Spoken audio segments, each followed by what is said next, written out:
حي على الصلاة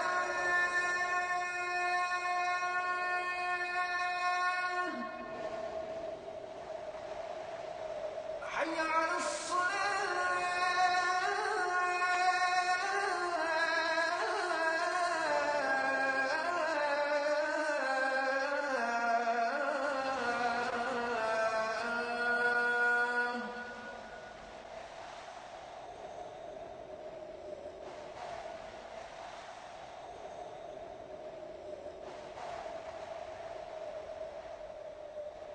حي على الفلاح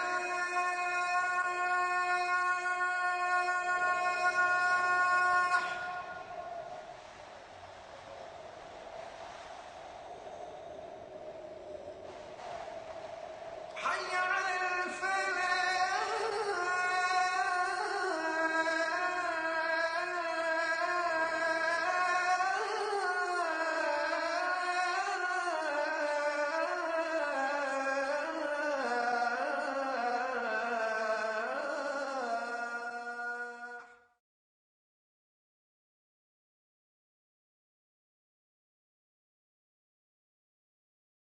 نبينا محمد وعلى آله وأصحابه وأزواجه أجمعين أما بعد فأعوذ بالله من الشيطان الرجيم بسم الله الرحمن الرحيم رب اشرح لي صدري ويسر لي أمري واحلل عقدة من لساني يفقهوا قولي ربي زدني علما أجمعين inshallah. May Allah subhanahu wa ta'ala increase in all of us knowledge. Assalamu alaikum wa rahmatullahi wa barakatuh. Brothers and sisters, on behalf of Talimul Islam and on behalf of Institute of the Language of the Quran, we welcome you to this new Arabic course. Inshallah, this course will benefit you a lot. It will enable you to understand Quran 85% directly, inshallah. And inshallah, your experience in this class will be most enjoyable and very fruitful. From the outset, I must tell you that I'm not a scholar. I do not have any university degrees. All I have is my experience. I went to various places, various countries, and I met so many teachers who are very kind, and they taught me many things in Arabic which made me understand Quran directly. And inshallah, I'm going to share all these things with you so that you will be able to understand Quran when it is recited. When you pray, you know what you are praying. And when you hear tilawat, inshallah, it will touch your heart because you will understand what's going on. You know. We start with our handbook, brothers and sisters. How many letters of alphabet? Most of us, we were taught that there are 28, but there are 29. Alif is the letter of alphabet, but it is not consonant. It does not have a speech sound. When you say a, it is not alif, but it is hamza. And how do you write hamza?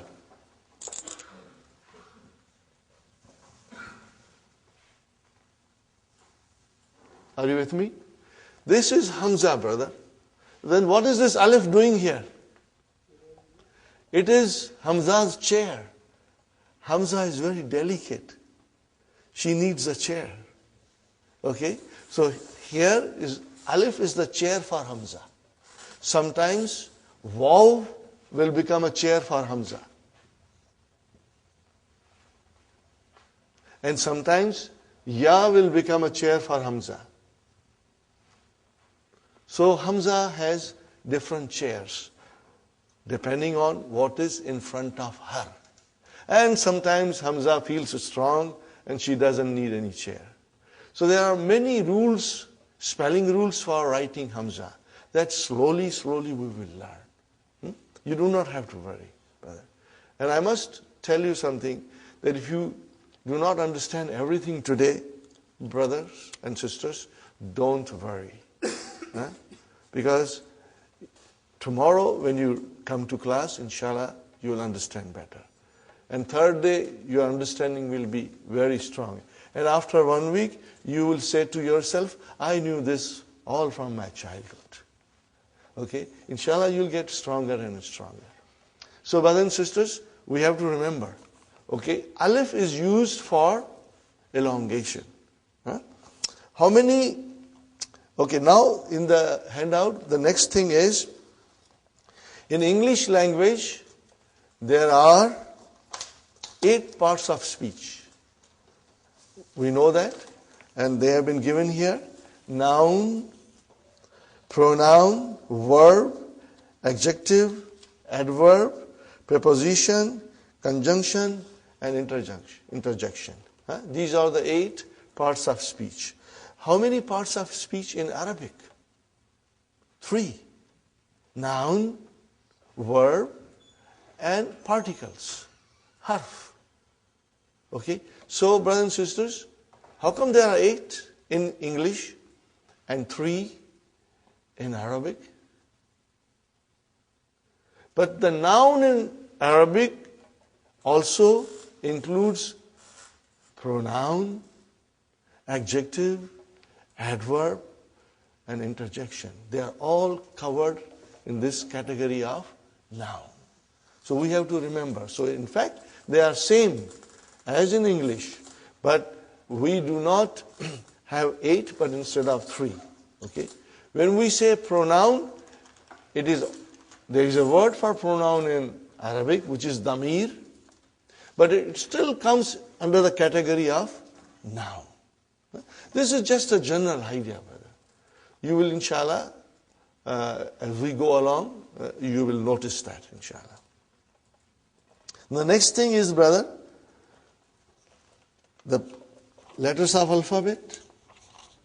Okay, brother and sister, and as we said, there are 29 letters of alphabet, out of which 28 are consonants, and alif has no speech sound.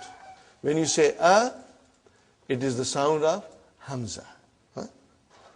Now, how many vowel signs, brother, in Arabic language? Only 3. Dhamma, fatha, and kasra. Are you with me, brother? Dhamma, fatha, and kasra. Now remember, these are short vowels. Okay, they are short vowels. So if I say to you, if I write like this, what will you say? Bu, short, bu. If I write like this, what will you say? Ba, short vowel. And if I say this, then it is bi, short. Now in order to do elongation, I put here alif. Now you see, the job of alif is to elongate. Now this is ba. And then I put vav here, and it is bu. And if I put ya here, it is bi. Are you with me? Now, there are there are 3 vowel signs. Dhamma, Fatha and Kasra only. And there is a 4th thing we must understand, and it is called Sukoon. Are you with me, brothers and sisters? There are many ways of writing Sukoon. Sometimes it is like a tiny circle. Sometimes they write like this. But I prefer tiny circle because it's better when you want to understand properly. Okay. Now, Sukoon is not a vowel sign. Sukoon is not a vowel sign. What is Sukoon then? Sukoon tells me that there is no vowel sign on the Arabic letter. Are you with me, brother? Okay. Where is the vowel sign here? On ba. What is on vav? It's a Sukoon. Why? There is no vowel sign. There is no vowel sign. Okay. No, this you never write. You never write. But you understand. If I say ba, where is the vowel sign? Ba. On the ba. What is on alif? There is a sukoon. We don't write it. But there is a sukoon. We don't write it. And what about B? Where is the vowel sign? On the B. What is on the ya? A sukoon, because there is no vowel sign. Now these things are to be remembered. And even if you forget, don't worry, because I will be repeating these things often.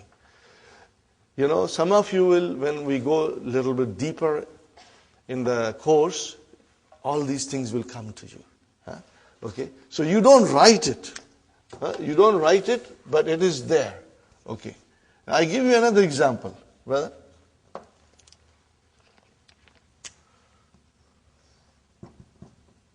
What is this, brother? Taba. What is it? Taba. Okay. And what is this? Tuba. Are you with me? Now I write down like this. What is this? Tab. There is no vowel sign on ba. Tab. See how you pronounce ba? Tab. Okay. Now if I say like this,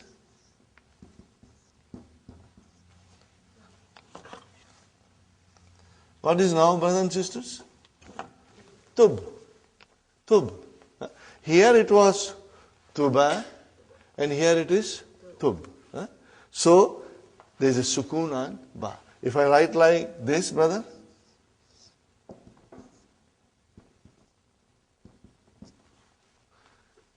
tubta. So we did not pronounce ba in its normal way as we pronounce ta and this ta. Tubta. And if I put dhamma here, tubtu. If I put kasra here, tubti. So ba has a sukoon. It means it has no vowel sign. It has no vowel sign. Sukoon means there is no vowel sign on the letter. Is it clear, inshallah? Try and remember this, brothers. Okay, now we come to other part of the handout, brothers and sisters.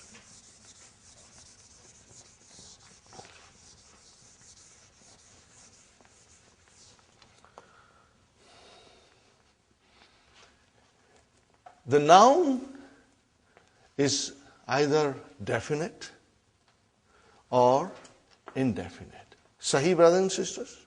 Either it is definite or indefinite. What do we do in English when it is indefinite noun? How do we describe it, brother? By using a or an. Are you with me? This, when it comes in front of a noun, makes it indefinite. How do you define it? Make it definite? The. Okay, brother? Now, In order to define an indefinite noun in Arabic, we do not have anything similar to this. But at the end of the noun, we put double vowel sign. Are you with me? We put double vowel sign. If the noun ends with a dhamma, then we put two dhammas. If the noun ends with a fatha, then we'll put two fathas. Huh? If the noun ends with a kasra, we put two kasras. This is called tanween. What is it called? Tanween. Huh? Tanween.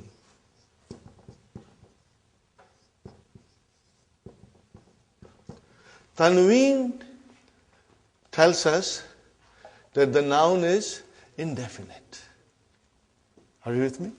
Tanween will tell us that the noun is indefinite. If I say kitabun, what is the English? A book. A book. A book. If I say kalamun, a pen. If I say baytun, a house. Sahih, brothers and sisters?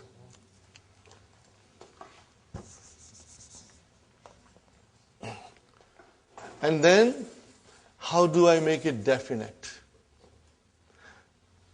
So, definite,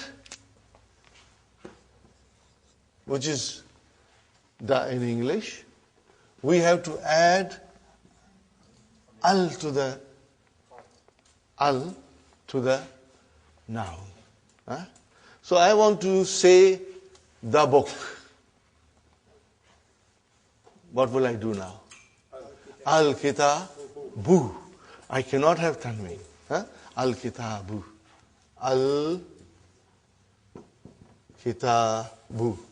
The book.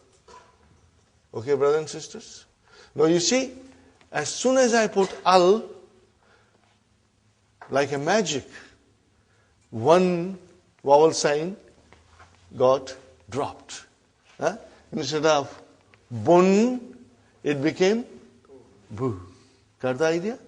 Now, if I say kalamun, a pen, I want to say the pen. What will I do? Al-kalamu. But these are the basics. I know most of you already know. But I'm starting from the very beginning in case there is a one student who's coming for the first time to learn Arabic, so that he gets some idea, inshallah. Al-kalamu.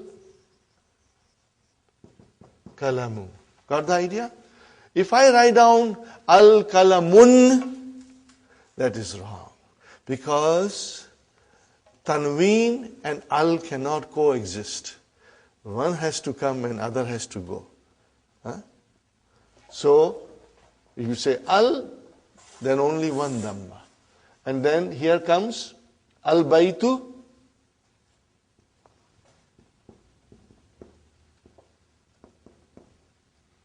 Okay, instead of baytun, it became al-baytu, means the house.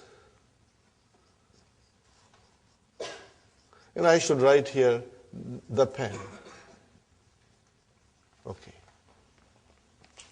Is it clear, brothers and sisters? Yes. Okay. Now, we come to something which is always sometimes confusing to the students, but I will explain you, and I'll keep on explaining you in every session. Whenever I get an opportunity, I'll be asking you questions and also repeating my point, so that if you have missed it out, you will inshallah remember. But I said baytun, it is indefinite. How about if I write down Muhammadun?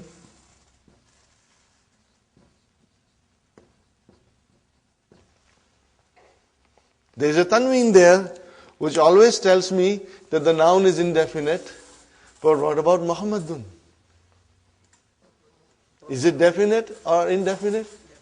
It is definite. Brother, how come? Tanween means indefinite, and now you say Muhammad is definite. Yes, you are right. Why? Because Muhammad is a proper noun. All proper nouns are definite. When you say Muhammad, it doesn't mean any Muhammad. It means one particular Muhammad. If I say Ali, brother, how do you write Ali? We always say Ali, but truly speaking, Aliyun, brother. See Tanween? Now Tanween is normally the sign of a noun which is indefinite. But in the case of proper nouns, the Tanween doesn't make any difference. It means the noun is definite. The noun is definite. You will remember this, please. Okay? And I will be repeating it again and again, inshallah. Brothers and sisters, now I come to a very important rule in Arabic, and inshallah I will try to explain you in a nice way, brothers and sisters.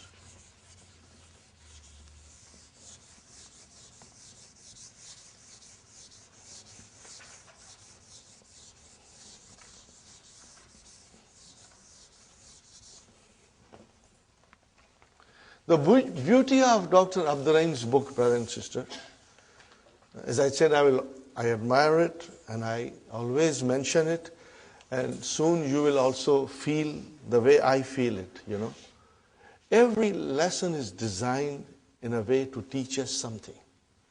In other Arabic books, brother, things are all put together like a khichda, and it is very difficult.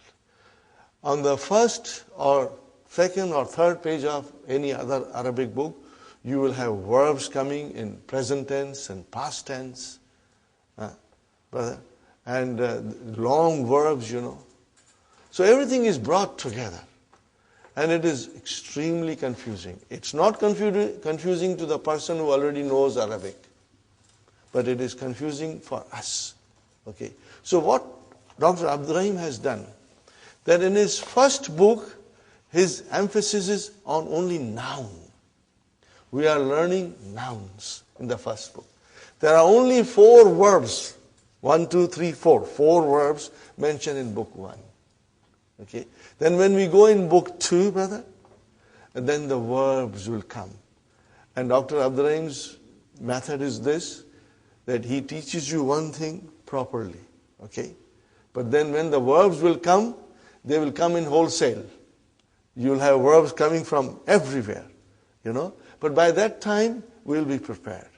But my, method is, and I found it very rewarding, producing good results, that we will do some verbs on our own, which are not mentioned in the book. So that when we come to book 2, you have a good understanding of verbs. So when they come in front of you, you will say, I know it. You will feel comfortable. So first book is concentrating on nouns. Okay. And each lesson is like a brick. We make one brick. So we study one lesson, we put a brick. We study second lesson, we put a second brick. And slowly, slowly we'll build our house. Brick by brick, lesson by lesson. Each lesson will show you something. Now we come to the page 3 of handouts. All these things are also mentioned in the key, but I have tried to, do little differently, brothers. So you must always read the key also, it will help you. Now, in Arabic, the nouns decline. Declension of noun. In Arabic, nouns decline. You already know it, but you have never realized it. Why? You have never realized this. Why? Now I will give you examples. Brother? I'm writing something, you already know it. Muhammadun Rasulullah.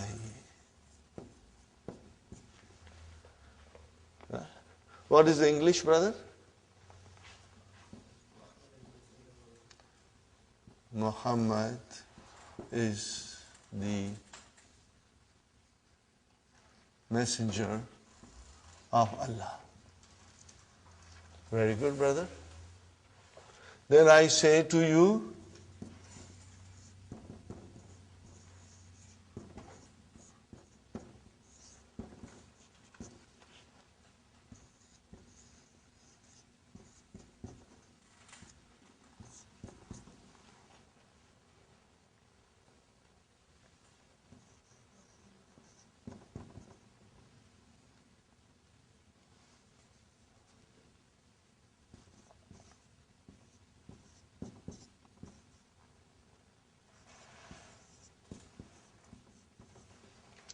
we say every day in our salah. What do we say? Ashhadu anna Muhammadan. Brother, why Muhammadan? Before you wrote Muhammadun, now you are writing Muhammadan. Okay. What will be the English? I bear witness that Muhammad is his slave, brother, and his messenger. Dot, dot, dot. Okay. Now, every day we say, many, many times, Allahumma. What is the meaning of Allahumma? Ya Allah. What is the meaning of Allahumma? Ya Allah.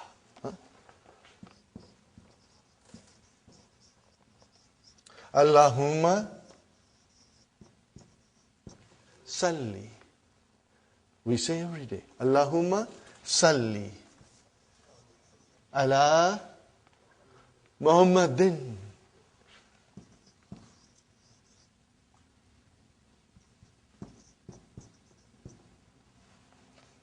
Oh Allah, send your blessings on Muhammad. Are you with me, brother? Ya Allah,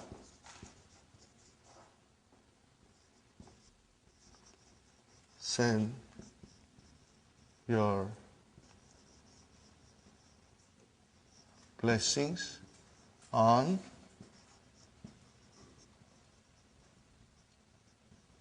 Muhammad. Are you with me, brothers and sisters? Do you see any change in English where we wrote down Muhammad? We did not change anything in English. But what about in Arabic, brother? What's going on here? Sometimes you are saying dun, sometimes you are saying dan, sometimes you are saying din. What's going on? This is what we are going to learn and understand. What is the rule, brothers and sisters? That Arabic nouns decline. They have 3 different endings. They can end with a tanween dhamma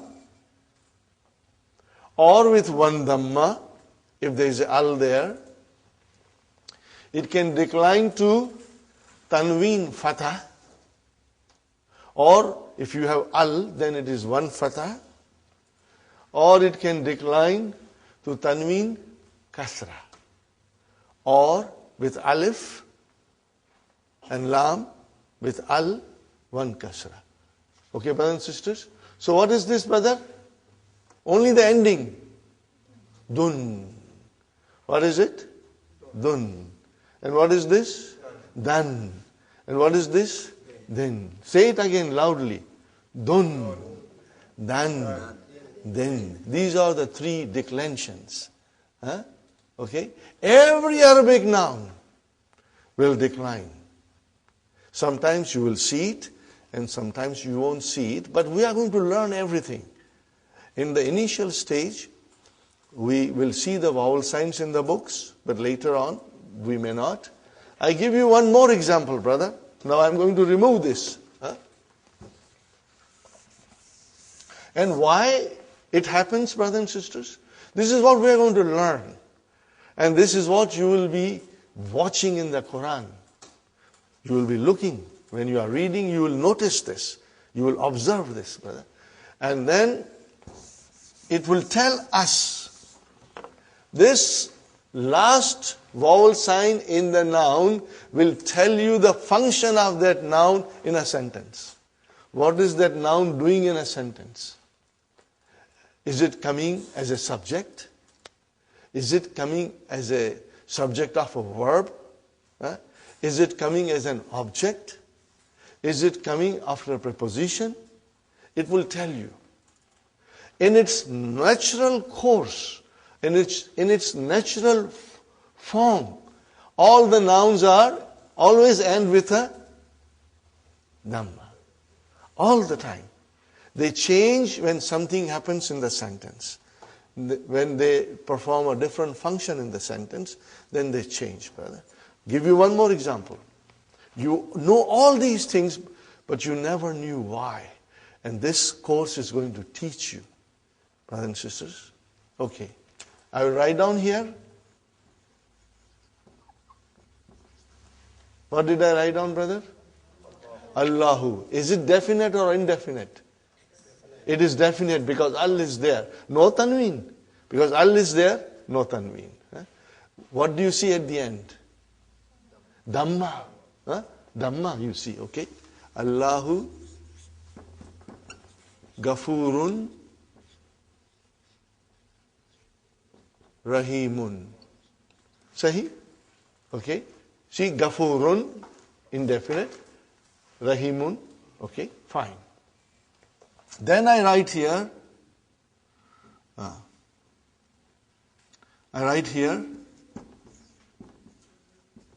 Inna Allah.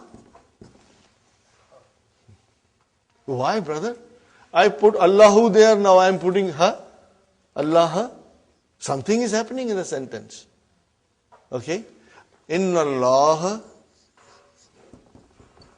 Ghafurun Rahimun. Got the idea, brothers and sisters? Inna Allah Ghafurun Rahimun. Correct? Now what is at the end of Allah? Fatah. Why it is single? Because it is definite. Sahi? Now we say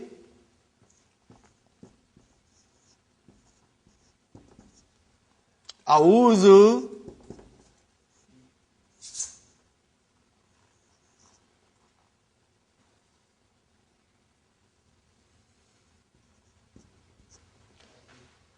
What did I write down? A'udhu. Hey, come on, give me a break, brother. What's going on here? Sometimes you are saying Allahu, sometimes you are saying Allah, and now you are saying Allahi. What's going on? But as we know, the nouns decline in Arabic language.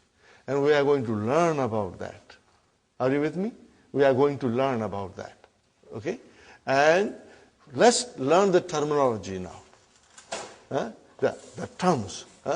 If the noun, brothers and sisters, look at carefully. If the noun ends with a dhamma, be it a tanween or one, it should end with a dhamma. Be it a tanween or a single dhamma. It is called marfu. What is it called, brother? This you will have to memorize. Marfu. Are you with me, brothers and sisters? If the noun ends with a dhamma, you will call it marfu. You will say the noun is marfu. Okay? What do you call it in English? You will call that it is in nominative case. Brother, if you are comfortable, we will use some English terms, but later on you will be most comfortable with Arabic terms. Marfu is nominative case.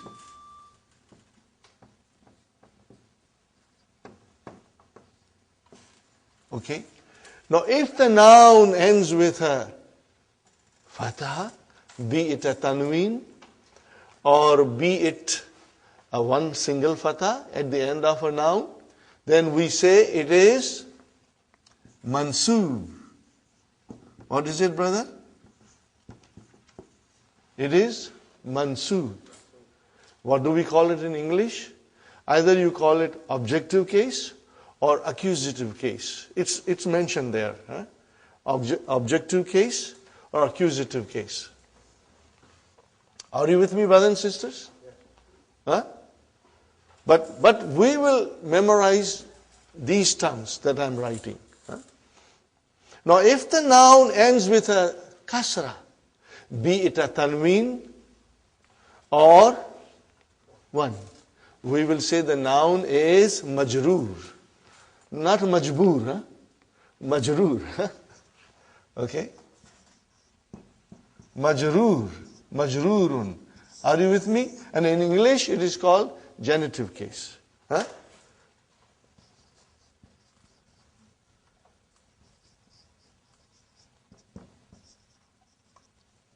think it is genitive case.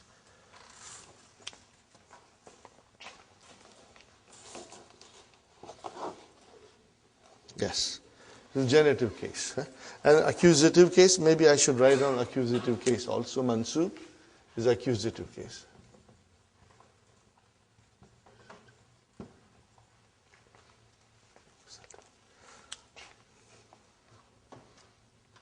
Okay, brothers and sisters? So today, you must memorize marfu, mansoob, and majroor. We will repeat it every day. And brothers and sisters, this thing will stay with you all the time when you are reading Quran. It is in the back of your mind that the nouns can be marfu, according to the function it performs. It can be mansoob or it can be majroor. As you can see, we say Allahu Ghafurur Rahim. We said Allahu. As soon as I put inna in front of it, I said inna Allah. We are going to learn what is inna in book 2. The first lesson in book 2 deals with inna. Inna Allah. Okay. And then as soon as something came, billahi, which is a preposition, it changed the noun into a majroor. Change it into majroor. This is what we are going to learn, and this you'll observe. This is the very, very important. Okay. Now, I made a little song, out of this. When I say dun, it's marfu. When I say dan, it's mansoob. When I say din, it's majroor. When I say dun, it's marfu. When I say dan, it's mansoob. When I say din, it's majroor. Therefore, dun dun dan dan din din, dun dun dan dan din din, dun dun dan dan din din, dun dun dan dan din din, dun dun dan dan din din, dun dun dan dan din din, dun dun dan dan din din, dun dun dan dan din din. One more time. When I say dun, it's marfu. When I say dan, it's mansoob. When I say din, it's majroor. Therefore, dun dun dan dan din din, dun dun dan dan din din, dun dun dan dan din din, dun dun dan dan din din.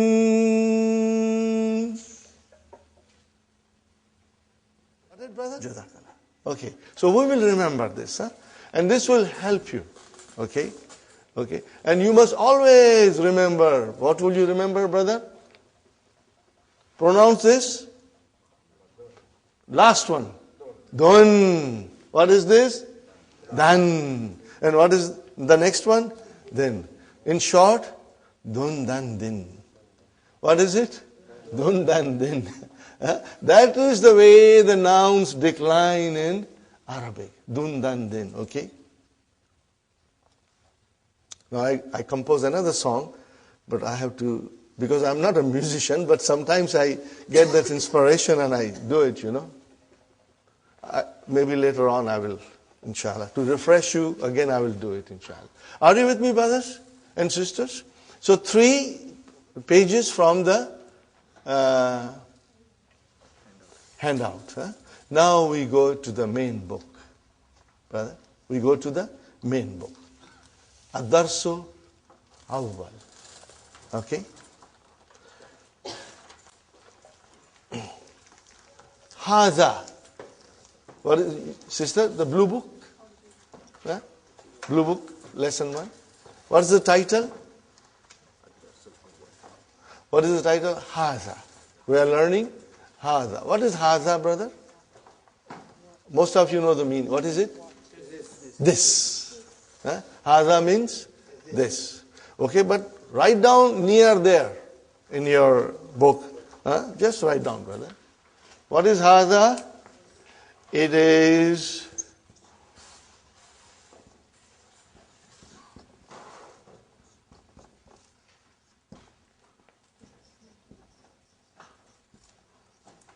what is it, brother?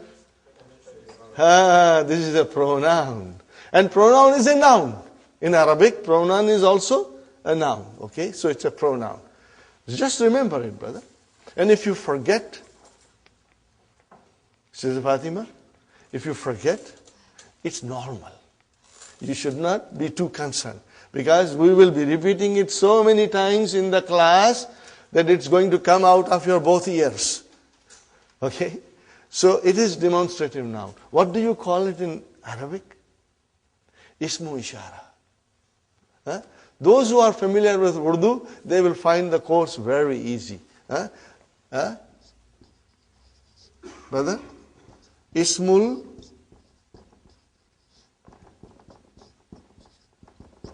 Ishara. Huh? We will be repeating it. Right now I'm, throwing these things at you. But please do not be gabarified, because we will be repeating them. And it will, inshallah, become part of your vocabulary and part of your memory, inshallah. Huh? Haza. Are you with me, brother? What is haza? It is a demonstrative pronoun, which means it's a noun. Are you with me? Okay. And then in Arabic we call it Ismu Ishara. We call it Ismu Ishara. Okay? Inshallah. Now, these are the sentences, simple sentences we are studying. And I'm not going to go in detail, but very soon we'll go in detail, because ours is an intensive course.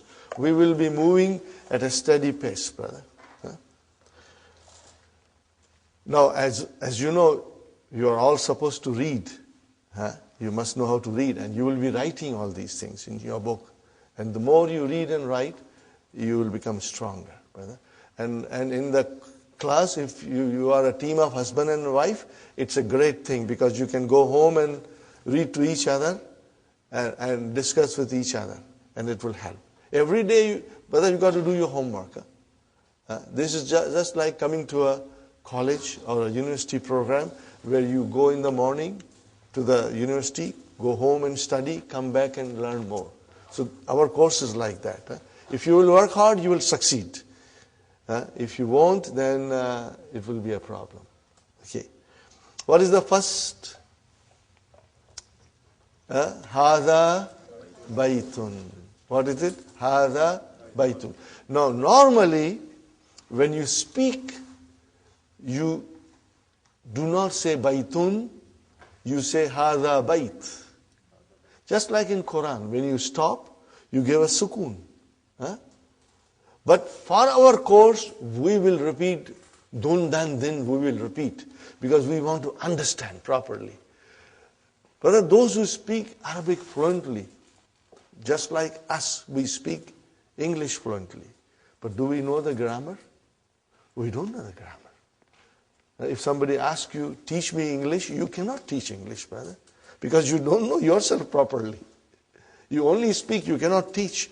Same way, the people who speak Arabic, when they say Hada Bait, or when they say Muhammad Talib, or Raitu Muhammad, or Marartu bi Muhammad, they are not very sure about the endings.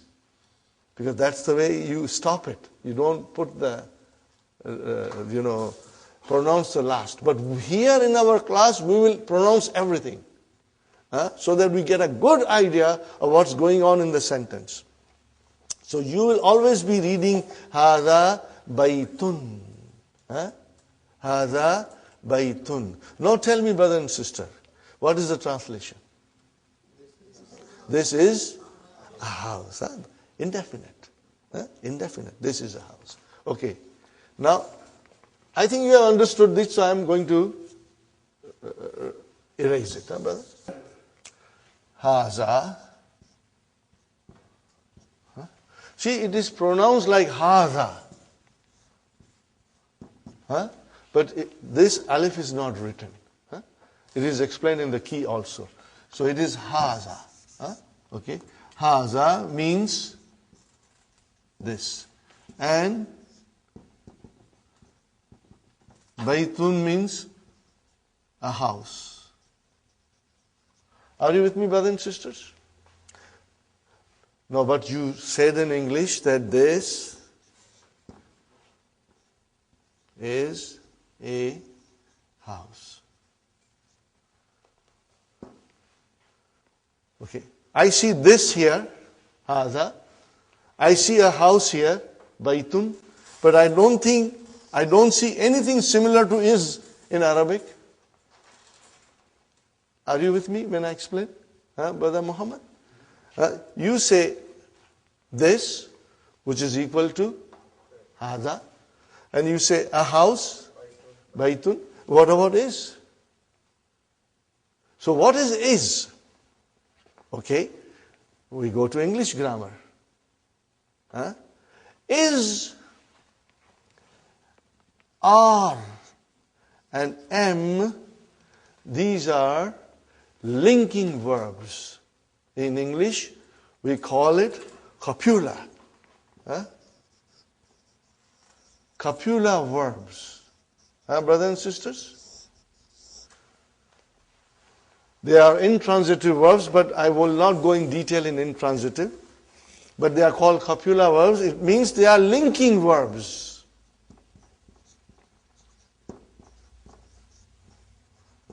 They link one noun with another noun. Okay? Or it links the subject with the other noun. Okay? They are called linking words in English. They do not exist in Arabic language. They are not there. There is no need. Okay? When you say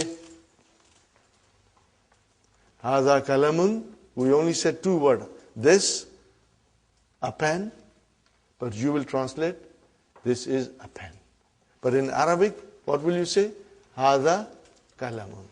You will say Hada kitabun. There is no is or am or are in Arabic. So you have to keep that in mind. And what are they called in is, are, am are called in English grammar? Copula verbs. Yes, brother.